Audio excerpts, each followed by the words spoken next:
Namaste and welcome to Detours with me Anuradha Goyal, where I talk to some very interesting personalities about journeys of all kinds.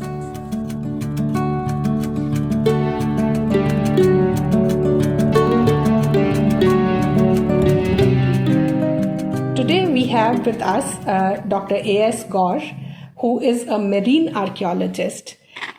I first discovered underwater archaeology when I visited Dwarka, and I read a book by Dr. S.R. Rao, who has done underwater archaeology in Dwarka. And then I learned that this was done by National Institute of Oceanography, which is right next to my home in Goa.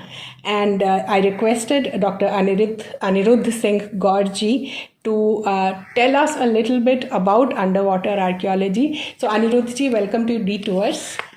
Thank you very much, Anuradha ji, and I'm glad that you have interest in maritime archaeology.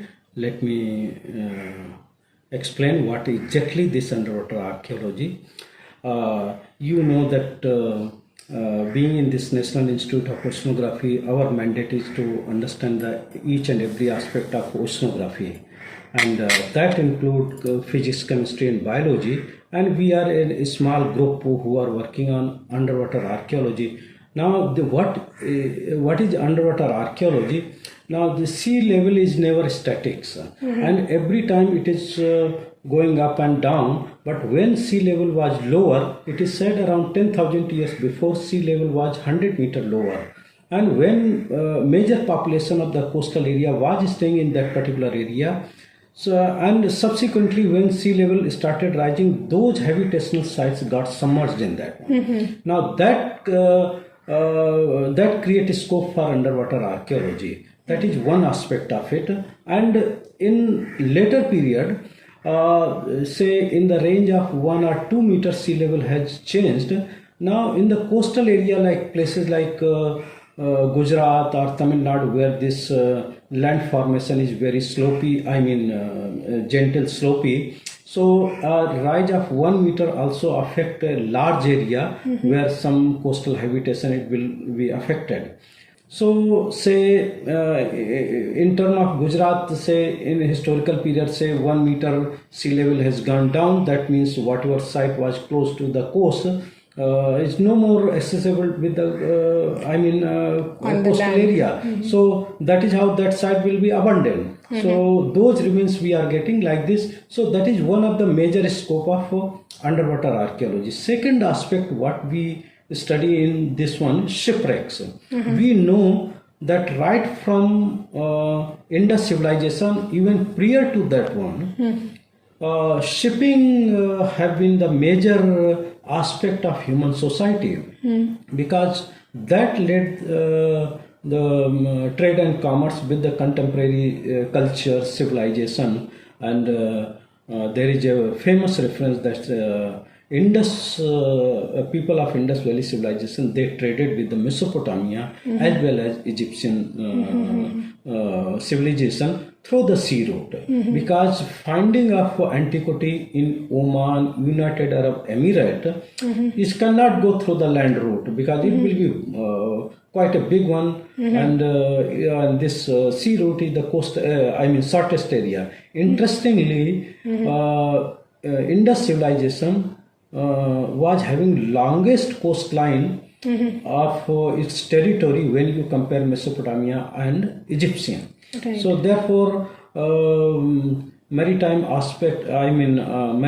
activity of the Indus civilization was much advanced than when we compare to other contemporary civilization.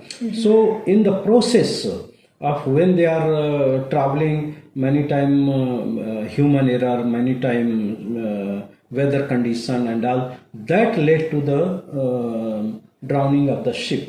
So we have found a lot of shipwrecks along the Indian coastal area. So this is one major aspect.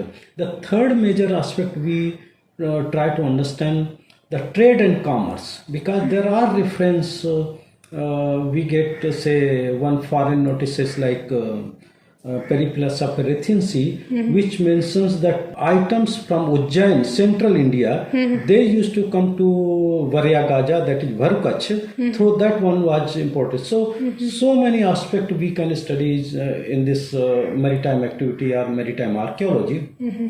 This virtually include and to growth of any human society. So far we know this maritime activity has played very crucial role, because without that one, what we call for any growth, exchange of idea was one of the major aspect of growth, and this maritime activity or trade route, they have played a vital role to understand. Otherwise, there is a virtually, if a society living in isolation, it will be very difficult to grow as big as Indus civilization, because we see whatever foundation of civilization were laid during Indus civilization, that continued until the Newton's science started in the world, and it was the perfect. There was no need to alter that particular things.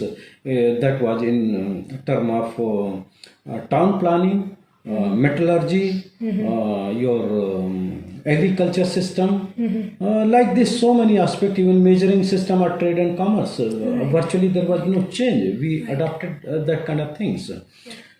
So these three aspects we study in that one, and interestingly we have started from Gujarat, where we have sites of all the period, including Indus civilization, historical period and medieval period. So that is Gujarat was having, say, over 2,000 kilometer long coastline, and we encountered number of ports, and among them we started first our investigations at Dwarka and Bed Dwarka. That is one place which is detached from the rest of the Saurashtra by a run that is called Okha run. So that particular area is called Okha Mandal. Or earlier it was called as a Usa Mandal.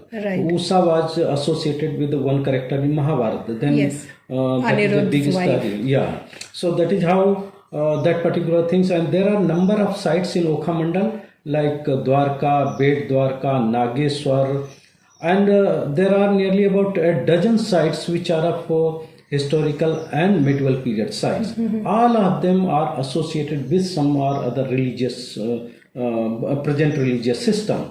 So among them the oldest is Nageshwar, which is of Indus civilization, Bet Dwarka, which is late Indus civilization, Dwarka and even Bet Dwarka and other sites are of early historic and as well as of your medieval period. So that is what total we have seen. But we have investigated underwater at Dwarka and Bet Dwarka in that particular area. In Dwarka we have found a number of structures in a water depth of 3 to 10 meter water depth, and those are stone structures.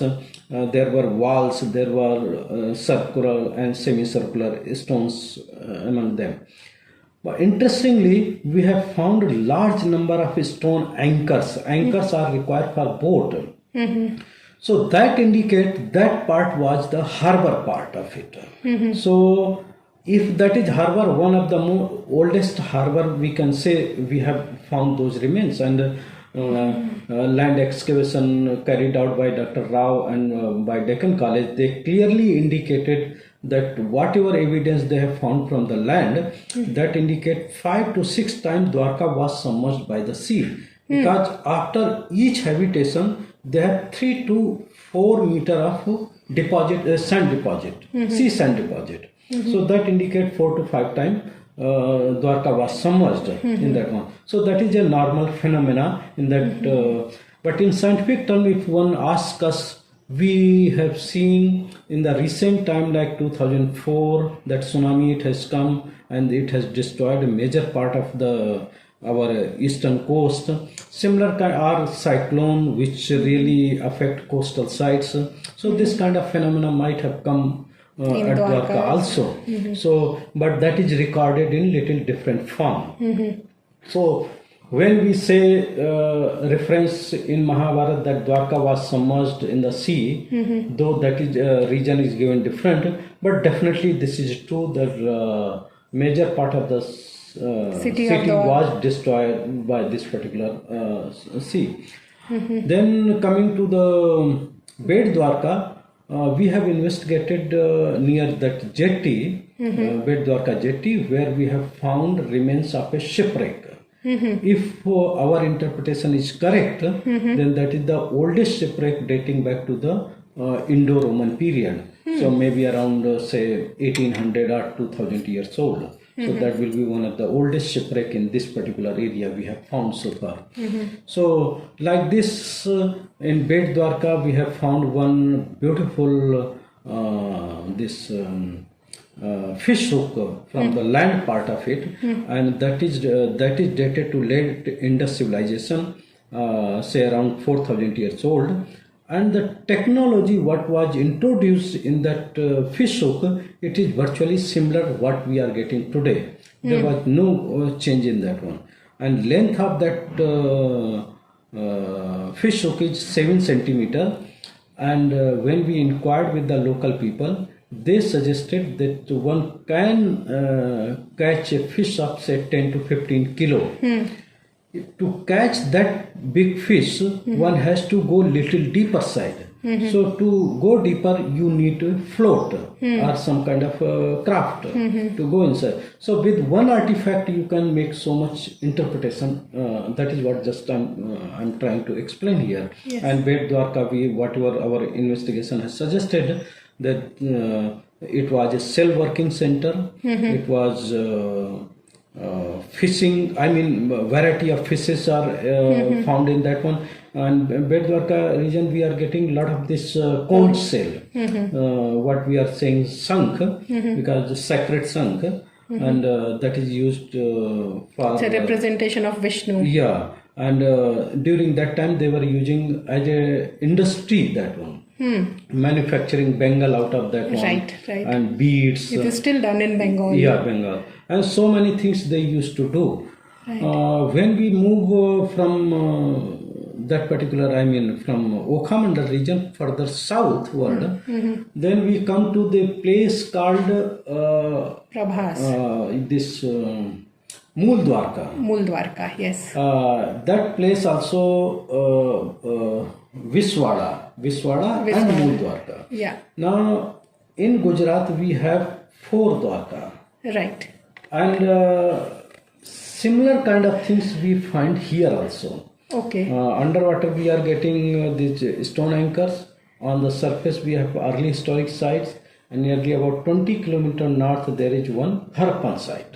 Right. So like this we are getting similar kind of evidence what we are getting there. Then further if you come in Porbandar, we have found a lot of evidence of say medieval period as well as your British period, this evidence of maritime activity. And then further east we are having Navi Bandar, where fort is there just on the coast. They were protecting this mariners from the pirates and all those things. Okay. So like that we have plenty of evidence in that particular area. So we suggest that these were means continuous, they were doing overseas trade and commerce, and Gujarat is famous for that one. Right. Then we come to the this Somnath or Prabhasa, what we are calling, and just south of present temple, we have investigated, and interestingly we have found similar kind of stone anchor what we are finding at Dwarka. Okay. And Prabhasa itself is a Harappan site. Right. And they says even pre-Harappan evidence are there. Right. And the excavation carried out by Deccan College, they says there was one warehouse just on the riverside. There is that site is situated on the river Hiranya, which is just within 2 to 3 kilometers. It merges with the sea, and we believe that boat must be going through that sea close to the site. Right. And we have investigated that area, and this that site might have served as a port. in the past. So now we have clear-cut evidence right from Harappan time and till this one continuous overseas trade and commerce, and all these places are having this evidence. Now for maritime activity, what hardcore evidence one can get are stone anchor. Nothing else can survive. How do you know the age of these stone anchors? Now these are based on the typology of their manufacturing typology. Okay. Because the earliest one is different one and the latest one different one. So like material use of, now they are using iron. Earlier they were using say local stone and then basalt, like that, different kind of stones they were using. So based on the material as well as style. technology and type, like that. So which is the oldest anchor that we have found in Gujarat coast? Yeah, in that Gujarat area. So we have this kind of evidence. Then further from this your Somnath, you have to go to the Kodinar. There are again, that is again one Mool Dwarka site. Yes. And similar kind of we have there two Harappan site just on the coast. There is a early historic, half a dozen early historic sites in that one, and then medieval period sites. Interestingly, where in Mool Dwarka, where Dwarka this temple is there is one structure, circular structure, just standing say up to 4 to 5 meter. They called it local people called it Diva Dandi. That means that is something like Deep Stambha. yeah, Deep Stambha or lighthouse, that is called. Yes. Even it was used until in 1980 something like that, when there was one cyclone that top portion was damaged. So and then they erected new lighthouse. That is how now that is stopped. So if our interpretation and local people's belief is correct, then that is the oldest lighthouse, surviving lighthouse we have in India, dating back to say medieval period, maybe 12th to 13th century. So that is one of the most interesting aspect of that one in that area. Now coming further this side, we have like Hatha, one early historic site. There are one interesting aspect I wanted to just share with this one, that there are evidence that Gujarati traders visited an island called Socotra Island, that is south of Yemen. There is one cave called Hak Cave, where investigation has suggested around 200 inscriptions. Out of 200 inscriptions, nearly about 180 inscriptions are in Brahmi, dating back to say 1st century AD to 3rd or 4th century AD, between this period. And there are references from Hathab, that seal we have found. The kind of engraving on the seal is there, I mean inscription. Similar kind of things we are getting from Hak Cave. The name of the people are similar what we are getting in Bharuch or from Hathab in this Socotra cave. One more aspect, important aspect, that there are number of temples, coastal temple in Gujarat named as Sikotar Mata. Sikotar Mata, what S.R. Rao believe, even I will also think the same way, that these might, the term might have originated from Socotra. Because people were going, they were going means continuously from Gujarat, and when they are coming with the safe journey and all, so they just worship, because we have seen in India that anything which get benefited is people simply worship that one. So that is what one thing I can. It's more like Shakti, which tries to protect. It's a protective goddess. See here another example I can give you, like we know that Satnarayan Katha. Yes. Satnarayan, there, that is near this Varanasi area in that. In Namisharan. Yeah, and just you look at Leelavati, Kalavati, their husband are, traders. They are trading to outside, दूसरे देशों में trade करते हैं. So what happened? Because of puja and all those things, they are just safe. That is what, and if you it is ensuring the safety of the travelers. Yes, because so travel was not so simple. So you see, all these our stories, whatever even kathas, and all are related to this kind of things, and mostly of this trader community. Yeah. So now Gujarat, if we come down, just coming to the further in this Gujarat itself, then you have Ghoga, where that we have huge evidence. Then you have Lothal, that is famous Harappan site, which was supposed to be port site. Yes. Now the government of India is making its maritime heritage center. Yes. One of the biggest now during the last budget, they have announced quite a huge amount for that particular project. I am also in their standing committee as an advisory committee. So like that they are building. So Gujarat has witnessed one of the most crucial and important maritime trade and commerce, and we believe the Gujaratis, that is why they might have got there from it's their inheritance. Yes, right from beginning of the civilization, they have been trading in underwater. It's very interesting that you say that it could well be another area that has not been studied is the history of Indian business. Yes. Trade and commerce. So it forms a very important link to that. Yes. But today we are talking about underwater archaeology, so I'll bring you to the other sites. Coming further south, then we have in Maharashtra, Sopara, important place. Elephanta was trading center, and like that there are. But have underwater excavations been done on here? Yes. Whatever site I'm mentioning, that means we have done. So I have a question about Elephanta. I did not know about this. So Elephanta is one of the rare cave systems which is dedicated solely to Hindu deities like Shiva. It literally has the Shiv Puran written on its walls.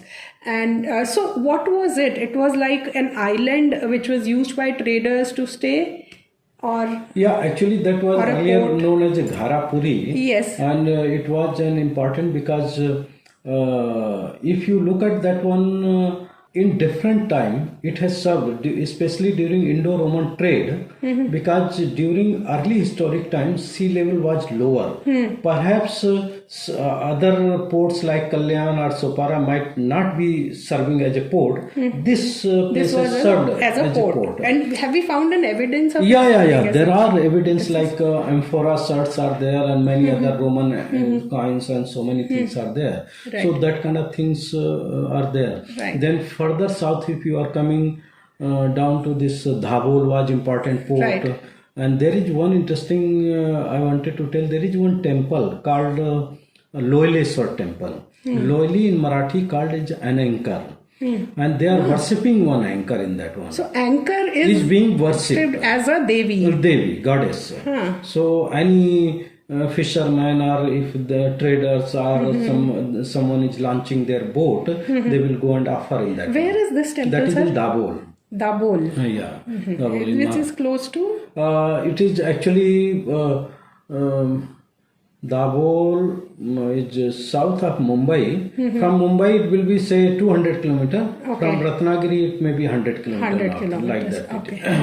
So there we have stone anchors also. And it's on the coast. This temple is on the coast. Yeah, just on the jetty. In fact, on the jetty is there. Just on the jetty only. Then further south, if you come, there is a place called Vijayadurga, where that was a famous fort was there. There is one dockyard is there, Maratha period, and that is how that was also an important port. Then further south, a place called Sindhudurga. There is a fort within the one small island, and they have just surrounded that one. And there are some stone anchors and all we have found from that one. And all these sites we've done underwater. Yes. All of these. We have done underwater. Incredible. Yeah. Incredible. Then coming down further, in Goa we have discovered many shipwrecks. 4-5 shipwrecks we have explored. And there is one port site in Gopakapatnam. That is a Pilar area. Yes. So there we have work, and there was one big project on that one. So we have work in that area. There are evidence of being as a port, and it was having trade relation with these different places. So we have evidence for all those things. Okay. Then further south, we could not work on Karnataka and Kerala. The Kerala we have dived at Kollam. There is a place, there were reports that a lot of Chinese coins were found. Right. So it appears there was one shipwreck in that area. So when they were dredging the port, they found a huge number of coin and pottery and all those And they things. still continue to use Chinese nets in that region. That is in Cochin, Chinese fishing Even system. down south till Kollam they use it. So they are doing. So it appears Chinese were trading up to Kollam. Yes. From Kollam, they were transporting through the other craft. So Chinese will come up to Kollam. So there is one colony, Chini colony, in that area, Kollam area. Yes. So like that, there are traditions like that. Right. But we have found one anchor in Gujarat, near Hathab, in the Hathab itself, which is of something Chinese type. Though there was no inscription, but pattern is that one. So then you've done something at Lakshadweep as well. Lakshadweep we have done, some the steam engine wrecks. We have explored 3 to 4 shipwrecks in southernmost our island, Minikoi. We have explored in that area. Then coming on the east coast, there is a famous place called Pumpuar, where we have explored, and it was suggested that like what we have Dwarka on the west coast, similar kind of city was existing at Mahabalipuram. East coast at Pumpuar. It was a Sangam period, which around Christian era, and we get some evidence of pottery and some structure from intertidal zone to 5 to 6 meter water depth. So there is a similar kind of that site was submerged by the sea, but it was associated with this like king forget to celebrate Indra's festival because of that one. But now with the recent phenomena, we know that that tsunami event happened, or that kind of things might have led to submergence of that site. Then we go further north side. This Mahabalipuram is there. Mahabalipuram, there is an interesting tradition that there were 7 temples. Out of 7, 6 got submerged. Now that was tradition, though there is no record in the Indian books as such.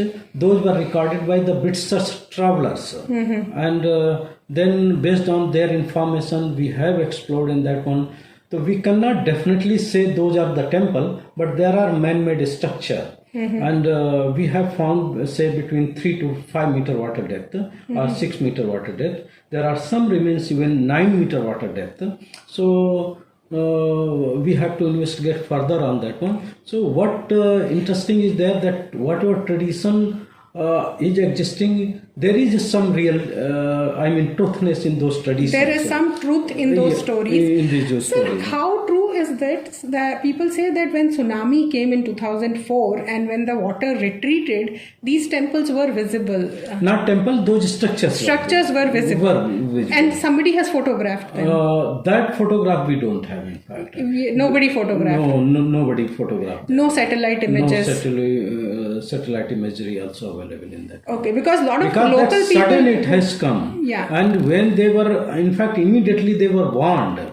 So someone might have seen, but they were not having. And during that time, there was no this like camera, kind of things, and not everybody had camera in the hand. So those were some issues, and nobody was waiting to photograph those things. No, but satellite imagery would have been. But many people informed us that they have seen this one when it was exposed.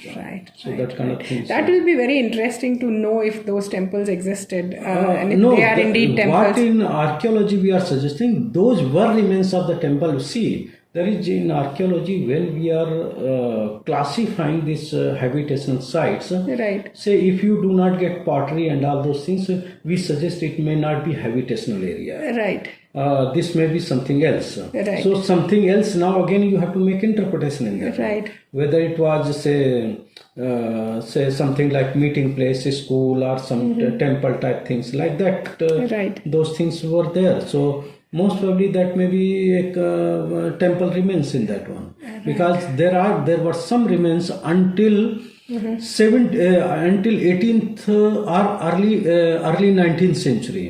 Some of the evidences, there was one pillar was there among those stones, but now that pillar is not there. That was photographed by the people. That photograph is published.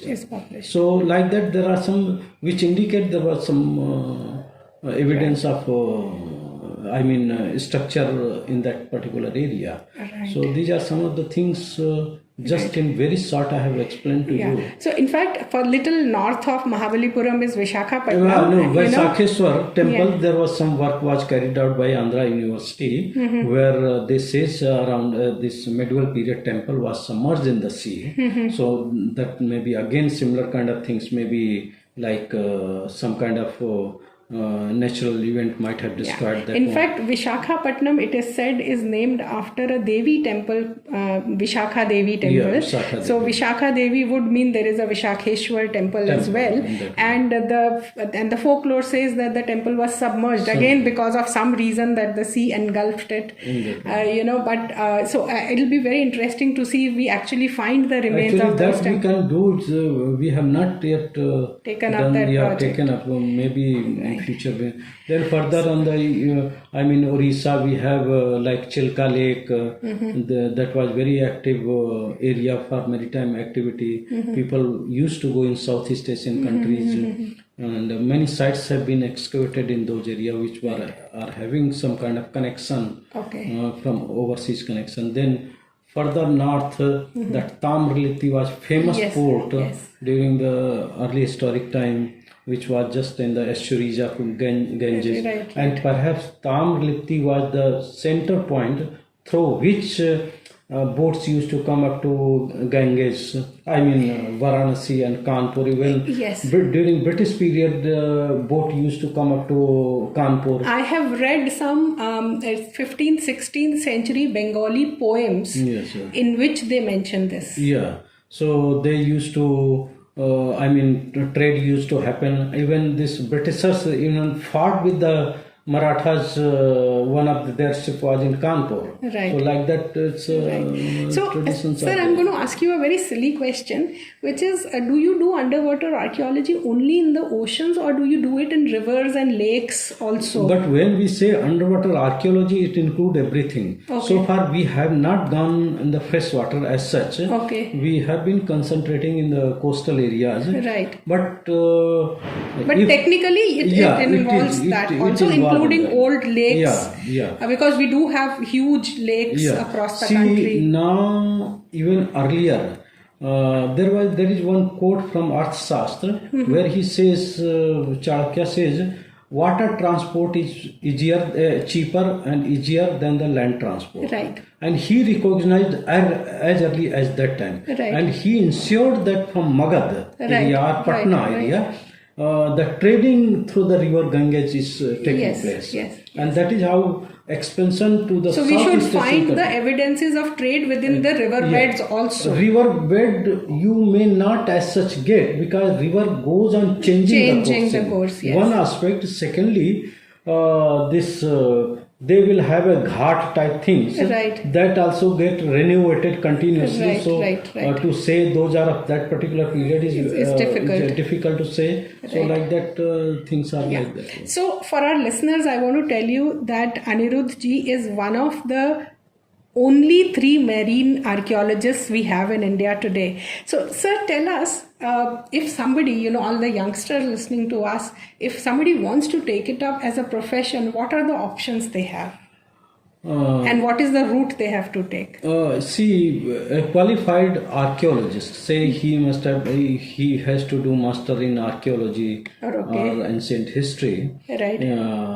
He has to learn diving. Yes. Then there are a scope now emerging in India. Now, government of India also is thinking, because we are pushing hard that this is a virgin frontier, Right. and this can be developed as a underwater tourism. Yes. So sites like Dwarka, sites Yes. like Mahabalipuram, where water is transparent and where we can see Yes. underwater visibility. Right. Especially shipwrecks, because when you go to Southeast Asia, they show you so many these shipwrecks. can be promoted as underwater heritage sites. Right. So common person cannot understand. It is a professional archaeologist Right. who can really open up this branch, and they can go forward in that one. So this is the area like what we are offering, Taj Mahal or Qutub Minar or such kind of monument. We can look for underwater also. Right. So definitely even Indian domestic tourism also can be developed to greater extent, and people really will love to. And we have such a long coastline, Yes. So, but how, so I have to do a master's in archaeology, I have to learn diving, and then which are the avenues for me, who can employ me? Employment right now, there is one small wing in ASI, but it's virtually non-functional, and at NIO we are working. Now we have just advertised one or two posts, so because we have been asking after our retirement what will happen, so most probably now we are going to get couple of people who will continue here. But what do you see is the scope of marine archaeologists in India? How many? India has a big scope. Each part of each state, a coastal state, is having big scope on this one. Because both in research as well as in commercialization. And moreover, I have narrated in this one like one direct revenue to the state, our states, tourism. Through the tourism, people are coming for learning diving, and adventure tourism things added to that one. Second, for scientific purpose, archaeological tool we are using to understand the paleo shoreline. Right. See, what we are, oceanography grapher will do some sample, they will collect, and they will try to analyze. There will be some this and that. But here, undisputed evidence that site is existing here. That no one will build in underwater. No one will will make two away from the coastal area. Right. So these are the evidences which clearly indicate movement of the shoreline, changing in sea level. Right. Like that also we have undisputed evidence through this archaeology. Right. So this is another scientific input we can suggest, and we can suggest this coast past so many years has not changed. So developmental aspect. So history of the coast itself. Yeah. So development, say if we want to develop the coastal area through the industry and all those things, these our data can be used. So there are opportunities in research. There are opportunities in tourism. There are opportunities in cultural heritage. And there is an ample opportunity if people take it up. Yes, sir. Great, sir. Thank you so much for giving us an introduction to underwater archaeology. Once we receive questions from our listeners, we'll come back to you and hope you will answer them. Thank you very much, sir. Thank you for joining us on Detours. You can also join us on Instagram, Facebook, and Twitter. Our handle is IndiTales, IndiTales. See you soon.